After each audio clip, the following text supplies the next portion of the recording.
The New York Giants just found a silver lining despite yet another tough last minute loss. Let's talk about it. My name's Paul. This is Big Apple Sports. If this is your first time tuning in, look, I know the Giants stink, but football's football. I'm thrilled to be here. We got 5-6 more weeks left of the NFL regular season, and even though, my soul gets crushed every single week watching this team, it's still better than, a Sunday afternoon with no football. So I'm going to try to find reasons to be positive and optimistic and enjoy the rest of the season. I'm not delusional here thinking this is some sort of playoff team. I think they're actually officially eliminated from the playoffs. But if you just enjoy positivity and talking about football, then please like and subscribe. And then also, I like hearing from you guys too. So let me know in the comments what you thought of the game. And anything else you want to say. So, obviously, if you didn't catch the game, yet another gut-wrenching loss. This time happened in overtime. And I promised you a silver lining to the loss. I actually have two of them. The first one is, if Shane Bowen wasn't gone yet, he's gone now. Just officially gone. I think he was going to be fired at the end of the season no matter what. He still might be here until the end of the season just because, they've already fired their head coach. You fire too many guys, it's who's running this team anymore? And it's possible ownership in the front office is hey, keep pumping out Shane Bowen, keep racking up those losses, and we'll get maybe the number one pick. But what I pulled up here, this is actually an article from over a month ago. You may remember from the Broncos game, as they're getting torched in the fourth quarter, he decides, you know what, let's play prevent defense with our practice squad corners and have Dexter Lawrence and Abdul Carter on the sidelines for this huge drive. And of course, they immediately get torched, blow the game, and afterwards, Shane Bowen says, it's on me, I got to do a better job with my personnel decisions, making sure my best guys are out there.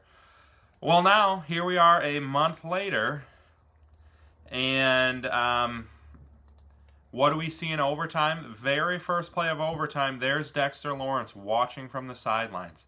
What are we doing? Why are we running a defensive line rotation in the biggest, most important series of the game?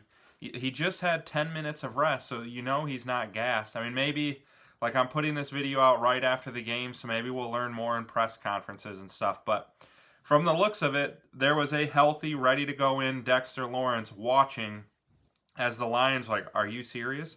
Let's just run this right up the middle where he should have been, and they take it 70 yards to the house and get another W. So Shane Bowen, he said he took the blame. He said, I got to be better with personnel decisions, and now here we are a month later, did the exact same thing, took one of his best players off the field in the most important moment of the game, and they got gashed for it. So, like I said, there's two silver linings, and this one's not really the main part of what I'm here to talk about today, but I just have to add that in.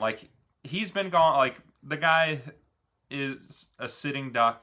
He's going to be gone at the end of the season, but, if there was even a smidgen of a chance, it's gone now. That was inexcusable. Again, I feel like a broken record here I feel like every Sunday for the last 10 weeks I've been on here, what did Shane Bowen just do in that game? And yet, somehow, here I am again talking about it. But I think the one thing we really have to hang our hat on as Giants fans, and this is the big silver lining right now, is this is another playoff team with Super Bowl aspirations. Giants are on the road, and they went punch for punch with them the entire game. And I know, the NFL, it's a business of wins and losses. There's no moral victories.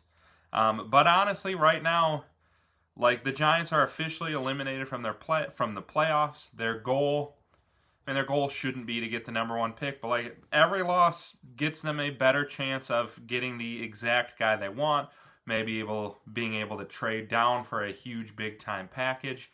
But in the meantime, as we see them go toe to toe with the best teams in the league, you have to be optimistic about the future. I just wanted to point out, coming back here to Thursday, October 9th, this is 1, 2, 3, 4, 5, 6, 7, and now the Patriots are going to be 8 games in a row where the team they are playing is at least 3 games over 500 right now. I don't know what all these teams were when they played, but like you look at their schedule, it is 1 with the Patriots, Broncos, 2 with the Eagles. So 4 of their last 8 games have been against the 3 best teams in the NFL.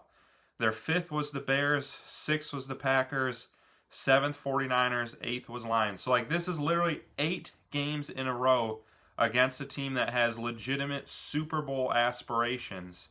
And they've gone toe-to-toe with a bunch of them. Like, I mean, obviously this Eagles game, the Broncos game, the Bears, the Packers, and the Lions, they had a fourth quarter lead in 5 of these 7 games against teams that are like fighting for first round buys in the playoffs. They are that good. So I know it's frustrating to lose them every single week, but I think you have to sit here and look like, okay, Jackson Dart's not playing. Malik Neighbors has been out pretty much the whole year. Cam Scadaboo's out. The secondary's beaten up. Like some of these rookies, like Abdul Carter's going to keep getting better. I mean, you see the growth with like Theo Johnson and Wan'Dale Robinson every week. Like this is a football team who is playing punch for punch with the best teams in the NFL. And like you can make the argument it's good that they keep losing these and can fight for the top pick. I know it stinks, and especially if Jackson Dart starts playing, I'd love to see him pull some of these out just for that confidence boost. I'm not rooting for them to lose every week, but it is going to work out well for them come April when they lose these games. But I just keep talking about, like, you look at the Bears this year. I feel like they have put forth the blueprint for the Giants. Last year they stunk. I think they went like 4-13 or 5-12 or something like that. Lost all sorts of crazy games like that Hail Mary to the Commanders. But then they got in a real coach who knows how to win close football games and maximizes them on both sides of the ball. And you see them pulling out all these crazy games now. And I think it's totally doable for the Giants to be that team next year, where instead of, like, every year there's always a bunch of articles about, like, here's the teams who I think are going to beat their win total. The Giants are going to be the top team on every single one of those lists, because you just look at these games and they are going punch for punch with all of the best teams in the NFL and then just losing them in the last second, because a lot of times these last minute games come down to, can your quarterback make a big play in crunch time, which Jackson Dart has done many times. But then also, can your defense make a big stop? Like you saw it with the Lions today. They finally pulled this game out today because Aiden Hutchinson made the big sack. And I think with the great pass rushers the Giants have, with a real D coordinator, they're going to start having some of those plays next year. But unfortunately, when your D coordinator pulls some of your best defensive players off the field in the big moments, then, you know, your hands are kind of tied there. But I know it's frustrating. We're going through a lot this year with some of these just crazy losses, but you have to still feel optimistic about the future. Like, this team is fighting tooth and nail with 8, like, the Patriots will be the 8th team in a row they've played who is, like, well on their way to the playoffs, and the Giants are fighting so hard against them. Like I said, 5 of the first 7, they led in the fourth quarter. Next year with a real coach, they're going to start pulling some of these games off.